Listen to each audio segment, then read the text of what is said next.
Hello dear students, let us see today the poetic devices which are used in the poem Macavity, the Mystery Cat.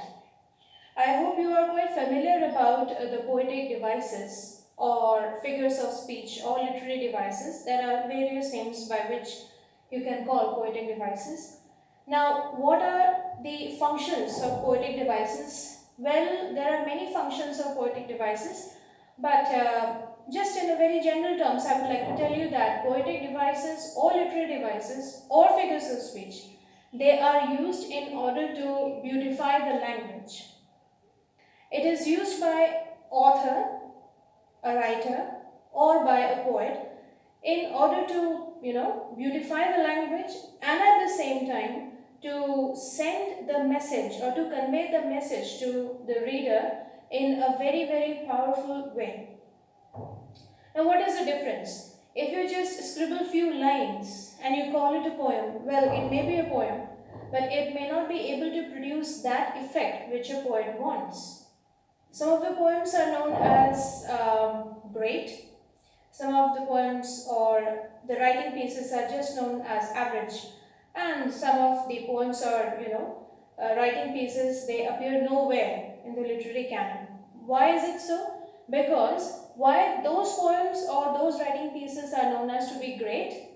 Because when you analyze those poems or those writing pieces, you will find that the writer has very, very aptly used the poetic devices. Poetic devices means the devices which are used by the poet, or figures of speech, or the literary devices by the writer. Then I just mention once again that there are various names by which you can call the poetic devices. Anyway, so we have poetic devices here.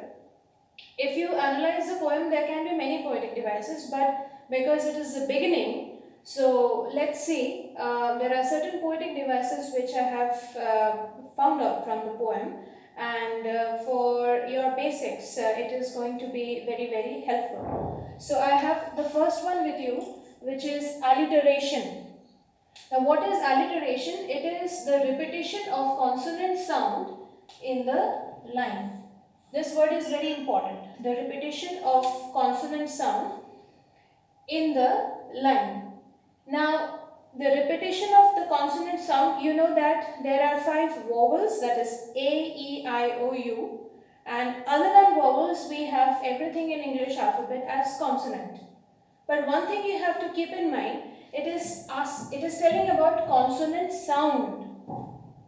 And the consonant sounds are denoted by the consonants, no doubt. But there are certain things, I would not go into that much of detail.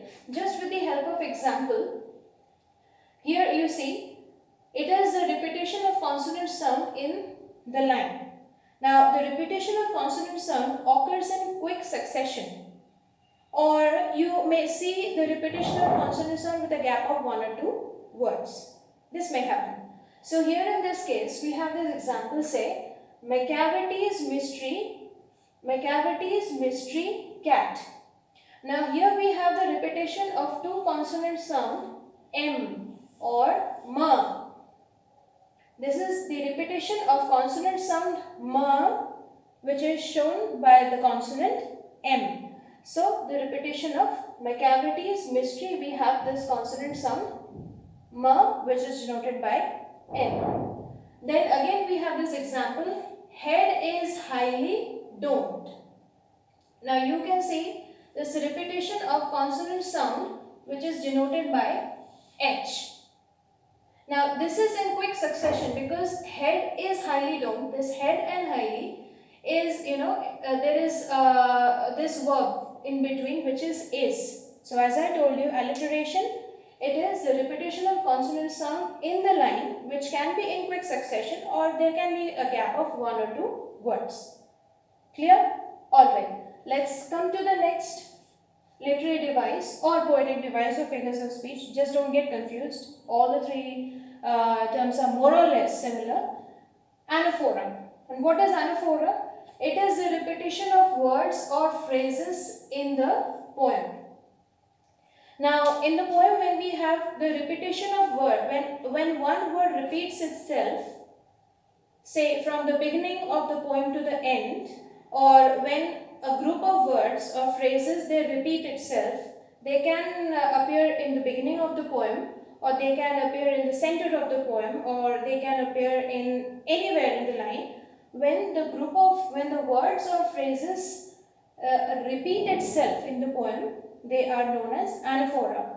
And what is the purpose of anaphora? That anaphora is used in order to create a very beautiful poetic effect in the poem. As you can see here, T.S. Eliot repeats Macavity's mystery. Macavity's mystery cat. Macavity, Macavity, there is no one like Macavity. Now the repetition of Macavity every time, so it is giving a lot of weight to the character Macavity. Now here in this example, it is Macavity's mystery, and you will find the repetition of Macavity's mystery several times in the poem. So there are a lot many examples of anaphora which you can find from the poem. Okay. Now what is the difference between alliteration and anaphora? In alliteration, we see the repetition of the consonant sound, and the consonant sound will appear in the beginning of the word, remember. And anaphora is a repetition of the words or phrases. Like every day I am getting better and better. So here you will see the repetition of better and better. Every day and every night. You see the repetition of every and every. Like this, the artistic effect is achieved. So next we have personification, which is a very popular literary device. Personification, and it's very easy to understand. See, it is giving human attributes to animals or non-living things. Now, when like animals or non-living things, when they start behaving like human beings, so it is said that or the author or the poet is giving human qualities or human attributes to the animals or non-living things. For example, if you see this line like sky is weeping, can a sky weep? No. When sky is weeping, it means it is raining. But the author, in order to achieve a beautiful artistic effect, says the sky is weeping. Now weeping is the human attribute which is given to the sky.